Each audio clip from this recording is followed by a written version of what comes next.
Well, that is a tough one to take. Tottenham 2, Roma 2. A really even game, if we're being completely honest. Some fans will say we got away with one there. Other fans will say we created some good stuff. It just feels like a bit of a gut punch. Tottenham 2, Roma 2 kind of puts us in a bit of an awkward position going into the Rangers game next. It's 2 games without a win. Obviously, we lost away to Galatasaray. And it's so frustrating because that first kind of 30 minutes or so, we had some really good opportunities. We had some really good opportunities all game, to be honest. What time is it? It's 5:04 p.m. here. It's relatively hot still. Well, we got to talk about this game. Make sure you go down and drop a like. Make sure you have subscribed. Tottenham 2, Roma 2. We had the perfect start. You know, on a high, 4-0 against Manchester City. Really, really good. Sorry, I was just doing the wind up. Really, really good performance against City. We start really well in this game. You know, 1-0, Son penalty. At first, Glenn Hoddle said he didn't think it was a penalty, neither did I. Watched the replay back, and Sarr is clipped. It's a really good run from Sarr, kind of in that midfield role he's been playing, the 8 box-to-box / in the double pivot with Bentancur and Kulu in front. Makes a late run into the box, and Son steps up, takes the penalty, dispatches it comfortably, and it's the perfect start from us. And then Roma, you know, Dybala was really starting to ball out, getting some good positions, play some nice stuff. He's a quality player, and it still hurts me that we didn't get him back in the Poch days, because he would have been absolutely excellent for us. You know, at one point we were favourites to sign Coutinho, Dybala, Bruno Fernandes and Lo Celso. I would love to see Dybala in a Spurs shirt. He's still got tech, and I think the reason why he was hooked at half-time is because if he plays a certain amount of minutes in a certain amount of games across the season, it automatically triggers a contract extension for him at Roma, but he was hooked off at half-time. You know, they showed some really, really good stuff, Roma, in this game. They had the ball in the back of the net 2 or 3 times, it being offside. I think Dovbek was offside 4 times in this game. And when they went 1-0 down, they showed a bit of character. They showed a bit of spirit, a bit of fight to try and get back into this game. And they did. You know, when I looked at that Roma lineup, I thought, there's some old faces in there. Mats Hummels, El Shaarawy. Of course, Dovbek had a really good season last year at Girona. And they are 13 games. I don't think they've won an away game since April or something like that. They're 13 away games without a win. And I think the last win they had in England, on England soil, was 2001 in the UEFA Cup against Liverpool. But look, they bounced back. They got back into the game. You know, at times we were really living on the edge. The first half, we created some stuff. We should have got 2 or 3 goals when we went 1-0 up. But they bounced back. They got the goal. I can't remember who scored. Hummels got the first one, and I can't remember if it was Dovbek or it was Dybala. I think it was it was Ndicka. It was a deep free kick. I'm not sure why Radu Dragusin brings down El Shaarawy there. The free kick goes into the box, and Ndicka, it's a really good header, and Fraser Forster made some key saves that game, but I don't think he can really, you know, okay, you can criticise him, but it was a good header, and they equalise, and, you know, we kind of showed some spirit to try and get back into it, but we go into the break 1-1 at half-time. We do under this window because it's melting in this car. And, you know, it was 1-1 at half-time. And I thought, you know, Kulu, in this game, his decision-making wasn't the best, and it kind of reminded me of last year's Kulu. His final third decision-making this season has been far better than it was last season. You know, and once they took off Dybala, I thought that would kind of stunt their chance creation against us. But on the balance of it, going in 1-1 at half-time, we should have probably been 2-1 up or 3-1 up. The second half, you know, we started fairly quickly.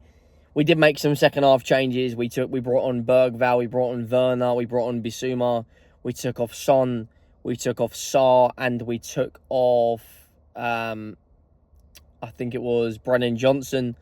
The second goal actually comes from Brennan Johnson, and he's been really this season making a lot of late runs at the back post. He did it against Manchester United, he did it at the weekend against Manchester City, and he did it again tonight, and it's a good ball across, and Brennan Johnson, it's a really, really good finish. And we go 2-1 up, and I'm thinking, right, now go and kill this game off. This game needed to be killed off around the 55th, 60th minute. We've got a tough set of fixtures coming our way. I think we've got Fulham away, or Fulham at home next. Son, of course, back. He was subbed off around the 75th minute or the 80th minute. Werner come on. At first, I didn't necessarily think taking off Sarr was the best substitution. I understand why Ange did it, to kind of give more control and more balance to us, bringing on James Maddison. I think maybe leaving Sarr on, of course, you're going to leave Bentancur on the pitch because he can't play in the Premier League until at the end of December because of his ban, so keeping him on. I think maybe taking off Kulu and putting Maddison on and maybe putting Bissouma on and then kind of having three central midfielders just to give us a little bit more control, because at times it looked like we were very vulnerable, giving the ball away in our defensive third, sloppy, some poor distribution at times from Fraser Forster, although he did make two top saves. But it was an even game. I don't think tonight's the night where you can really shit on our players. The Ipswich game and the Crystal Palace game. But Roma, of course, are a good side. They've got some good players. Kone had a really good performance tonight. When we took Sarr off, I kind of felt like there was a bit of a tilt towards Roma. But overall, we played some really good stuff in there tonight. There was one chance we had while we were 2-1 up where Dominic Solanke is head on with Mats Hummels. He just skips past him. Hummels dives in. Solanke gets round him. And at times, it was kind of like, if he squares that to James Maddison, we go 3-1 up. And at times, it feels like Dominic Solanke, when he passes, he shoots. When he shoots, he should pass. I think it's going to take a little bit more time for him to fully understand his role in an Ange system and for him to start firing. He does only have 2 goals this season. And we've played, 18, 19 games maybe? 13 in the league, 5 in the Europa League. Yeah, about 19 games, I'd say. Maybe more, maybe 20. But look, he did some good stuff tonight, Solanke, but I think he has that chance. He has got to square it to James Maddison. They had a big chance. Angelino hits the ball, hits the bar. The ball goes across to our right-hand side, and he runs on, spanks it. We then have a really good chance. We get a free kick deep into Roma's half. It's in their defensive third. Porro steps up for the free kick. It's a really strong free kick. He hits the bar. The keeper's got absolutely no chance of getting a hand onto that. And it was kind of like we were hanging on the last kind of 20 minutes. Roma really starting to get kind of some good chances. Dovbek having a shot at goal, and it's a top save from Fraser Forster. And then he has another unbelievable save. It's right at him. It's down to his left, but it's a really smart, really good reaction save from him. But the goal then finally comes, and I think Roma deserved it. If we're being critical, if we're being brutally honest, I think they deserved to get something out of that game. I thought they had a good game overall. I think it was a very even game. The possession was 50-50. The shots were pretty even. The chances pretty even. I think our expected goals was something like 3.4 and theirs was like 1.8. We created better chances, and of course our XG is going to be higher because we had a penalty. But I think overall we probably created better chances. And their goal comes from, Mats Hummels. I said in my group chat to my friends that I fear him. His last European game he played was a Champions League final. And I think the semi-finals, he did get 2 goals against PSG. He's an experienced player. He's a threat from set pieces. And it comes, the ball goes right across the lot. I think Bissouma's playing them all onside. And Mats Hummels, kind of taps it in from close range, and it's 2-2. And it was a bit of a gut punch because it now puts a lot of pressure on us going into that Roma game, going into that Rangers game, which will be at the Ibrox away in Scotland. I'm not confident, I'll be honest. I think Rangers won 4-0 away to Nice tonight.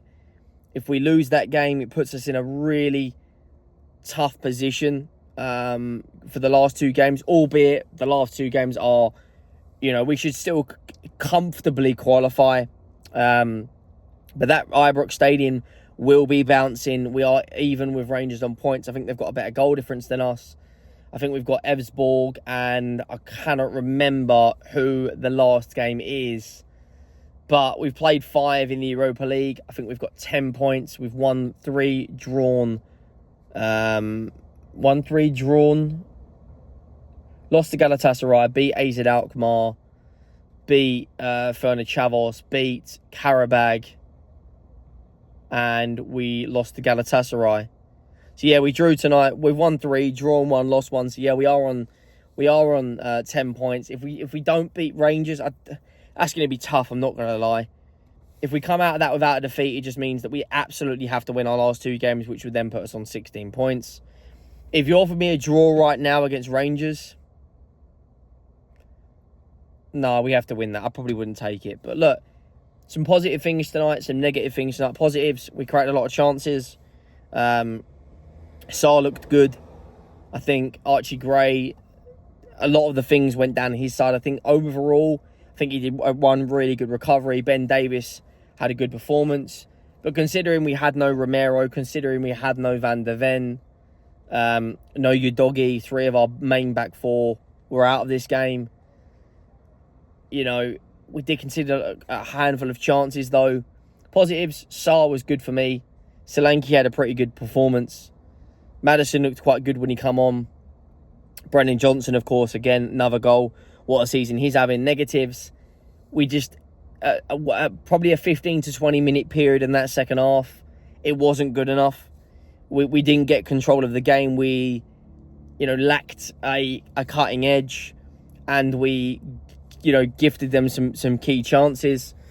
And another negative, obviously, we didn't win the game, and we kind of Spursied it up, letting them back in. If you want to win the Europa League, you have to be better. You have to win these games. Galatasaray, they had a handful of chances. I think a handful is an understatement. I think Osimhen on his own had a handful, and it kind of puts us. If we would have lost that game tonight, that's an enormous amount of pressure going in against Rangers. And of course, Man United won tonight. Ruben Amorim got his first win, 3-2 at home against Bodo Glimt. So, considering how bad of a season they've had, to only be 1 point above them. And I think they'll win their next Europa League game because of the new manager bounce. Whereas we drew. Just makes that Rangers game a little bit... I mean, if you're a neutral fan, tonight would have been a great game. But if you're a neutral fan going into that Rangers game, it just makes it even more of an end-to-end game. And tonight kind of, reminded me of a performance maybe from last season where, this season we've been very inconsistent. 1 minute we're beating City in the Cup, the next minute we're losing to Ipswich. 1 minute we're beating City in the league, the next minute we're losing to Palace, or whichever way round it went. We just need to kill games off more. But look, we're still in a strong position in the Europa League. Of course, no Vicario. Forster, I'm not going to shit on him tonight because I think he did have a couple of good saves and he kept us in that game. But let me know your thoughts down below. It's a tough pill to swallow, but look, it is what it is. I'll see you all in the next one. Thank you for watching. I am out.